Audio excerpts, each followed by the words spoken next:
Sir నమస్తే అండి, ఏం చేస్తుంటారు? నేను రిటైర్డ్ ఎంప్లాయీ అండి, గవర్నమెంట్. ఓకే సార్, ఇప్పుడు కూటమి ప్రభుత్వం అధికారంలోకి వచ్చింది, 2 years అవుతుంది. ఐఆర్ఓ ఇవ్వట్లేదు, అలాగే చూస్తే పిఆర్సీ ప్రకటించట్లేదు అనే మాట అయితే బలంగా వినిపిస్తుంది. మరి దాన్ని ఎలా చూడాలంటారు? కూటమి ప్రభుత్వం వచ్చిన తర్వాత సుమారుగా 21,000 కోట్లు పెండింగ్ బకాయిలన్నీ ఇచ్చారండి. అంటే డే బై డే వాళ్ళు ఏంటంటే దరిదాపు ఇంతకుముందు వాళ్ళు 7,50,000 వీళ్ళంటారు ఏంటంటే ఇంకా ఎక్కువ అన్డిస్ప్యూటెడ్ క్లైమ్స్ ఉన్నాయి అని చెప్పి చెప్తున్నారు. స్లోగా ఒక్కొక్క స్కీము ఇంప్లిమెంట్ చేస్తూ వస్తున్నారు.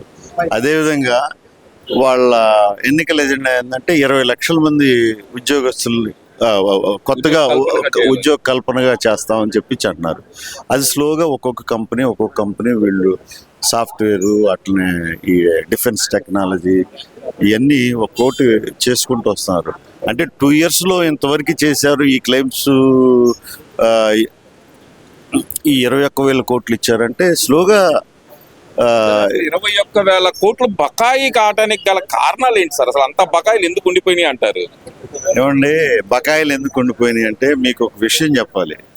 మా పిఆర్సీని ఆయన పోయిన ప్రభుత్వం వాళ్ళు 2019లో వచ్చినప్పుడు మాకు ఐఆర్ 21% ఇచ్చారు, 27% ఇచ్చారు. దాన్ని ఆ పిఆర్సీ కమిషన్ మళ్ళా వేసి ఆ 27%ని కూడా తగ్గించేసి 24% చేసి మాకు పెండింగ్ 8 DAలు ఉన్నాయి. ఆ 8 DAలని ఎందుకంటే మాకు పిఆర్సీలో అసలు వాళ్ళు బకాయిలు కూడా కలిపి ఇచ్చేయాలి, కానీ ఆ బకాయిలు ఇవ్వకుండా అందుట్లో పిఆర్సీ దాంట్లో 8 DAలు కల్పించారు. దానివల్ల ఒక్కొక్క ఉద్యోగస్తుడికి చాలా నష్టపోయారు. ఇంత దాదాపు నాకున్న సమాచారం ప్రకారం 48,000 కోట్లు ఉద్యోగస్తులకు బకాయిలు ఉన్నాయి అని చెప్పి ఒక సమాచారం అయితే ఉంది సార్. అసలు అంత బకాయిలు అనేది రాష్ట్ర ప్రభుత్వం పెట్టడానికి గల కారణం ఏంటి? అది ఈ ప్రభుత్వం పెట్టిందంటారా, లేదంటే గత ప్రభుత్వం వల్ల జరిగిందంటారా తప్పిదం? గత ప్రభుత్వంలో ఏ స్కీమ్స్ ఏమొస్తుంది ఏంటి అనేది అది ఎవరికి తెలియదు. అన్ని చీకటి జీవోలన్నీ ఇచ్చారు. మీరు సపోజ్ ఫర్ ఎగ్జాంపుల్ ఇప్పుడు వీళ్ళకి 2004 తర్వాత వచ్చినటువంటి ఎంప్లాయీస్ వాళ్ళ ఈపీఎస్ కూడా వాళ్ళు కాంట్రిబ్యూట్ చేసినటువంటి టీపీఎస్ని కూడా దరిదాపు 7,000 కోట్లు వాడుకున్నారంట. ఏది గవర్నమెంట్ నుంచి వాళ్ళు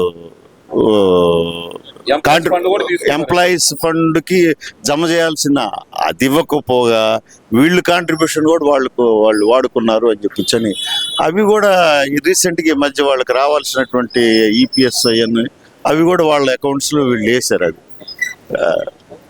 అది ఉద్యోగస్తులను అసలు పట్టించుకోవట్లేదు కూటమి ప్రభుత్వం అనే మాట అయితే బలంగా అనిపిస్తుంది. అసలు శాలరీస్ అనేది ఇప్పుడు ఎలా వస్తున్నాయి అంటారు? ఏమండి, మాకింత ముందు ఏ తేదీ వచ్చేదో ఏమో తెలియదు, వాళ్ళ ఇష్టం. అంటే వాళ్ళు ఇచ్చినప్పుడు తీసుకునేవాళ్ళం. ఏ యూనియన్ నాయకుడు కానీ ఏ ఎన్జిఓ నాయకుడు కానీ ఒకళ్ళు అడిగి ఎప్పుడు కూడా వాళ్ళు కూటమి నాయకులు వచ్చిన తర్వాతే ఒక ఎన్జిఓ అసోసియేషన్ నాయకులు ఒక బాధ్యతాయుతమైనటువంటి చర్చలు జరుపుతారు. అంతకుముందు వాళ్ళు ఏదో చర్చలు జరిపేవాళ్ళు, వాళ్ళు కొంతమంది వాళ్ళని బెదిరించేవాళ్ళు, వీళ్ళు కూడా బెదిరిపోయి వాళ్ళకి రావాల్సిన 5 సంవత్సరాల్లో మాకు ఎటువంటి యొక్క లేవు. అది ఇదంతా ఒకే అనుకుందాం. ఇప్పుడు ఇందాక మీరు అన్నారు 20 లక్షల ఉద్యోగాల కల్పనే లక్ష్యంగా వాళ్ళు హామీ ఇచ్చారని. సార్, ఈజ్ ఇట్ పాజిబుల్ అసలుగా 20 లక్షల ఉద్యోగాల కల్పన 5 సంవత్సరాలు అనేది పాజిబుల్ అయ్యే అవకాశం ఉందంటారా? ప్రతిదానికి ఒక ప్రశ్న ఉందంటే దానికి జవాబు ఉంటుంది. అలాగే ఇప్పుడు 20 లక్షల ఉద్యోగాలు ఆల్రెడీ మనకి దాదాపు చాలా వీళ్ళు వచ్చిన తర్వాత గవర్నమెంట్ తరఫు నుంచే ప్రతి జనవరిలో డిఎస్సి కల్పన చేస్తున్నారు. మన ఇవన్నీ ఇప్పటికే చాలా ఉద్యోగాలు ఇచ్చారు. ప్లస్ ప్రైవేట్ ఏజెన్సీస్ నుంచి సాఫ్ట్వేర్ వాళ్ళు కానీ వేరే రకరకాలైనటువంటి సాఫ్ట్వేర్ కంపెనీలు వస్తున్నాయి. ప్లస్ ఇవన్నీ వస్తున్నాయి అన్నమాట. కాబట్టి స్లోగా ఒక్కొక్కటి ఇంప్లిమెంట్ అవుతుంది. బట్ వాళ్ళు ఏంటంటే కాన్ఫిడెంట్గా ఉన్నారు, 20 లక్షల ఉద్యోగాలు గ్యారంటీగా కల్పిస్తామని. అంటే వీళ్ళ ఆర్థిక పరిస్థితి వీళ్ళు చేపట్టేసరికి అంత అస్తవ్యస్తంగా ఉన్నది. దాన్ని ఒక్కొక్క దాన్ని వీళ్ళు సరిదిద్దుకుంటూ వీళ్ళు ఇంప్లిమెంట్ చేసేటటువంటి వీళ్ళు ప్రజలకు ఇచ్చినటువంటి వాగ్దానాల్లో ఇది మన 4,000 పెన్షన్ అని, మళ్ళా ఒకే అమ్మఒడి కింద ఒకళ్ళకి కాకుండా ఎంతమంది ఉంటే అంతమందికి విద్యా జీవన కింద డబ్బులు ఇవ్వటం కానీ అటువంటివన్నీ జరుగుతూ ఉన్నాయి. కాబట్టి it takes some time. But ఒకటి, కూటమి ప్రభుత్వం పైన మాత్రం అంటే నా పర్సనల్ ఒపీనియన్, ఇది నాకు నమ్మకం ఉంది. ఎందుకంటే ఇది ట్రాన్స్పరెంట్ గవర్నమెంట్ అని. This is a transparent government. ఇదివరకు ఇట్లాగా చీకటి జీవోలు ఇచ్చి అసలు పెట్టకుండా ఏమీ లేకుండా అటువంటిది.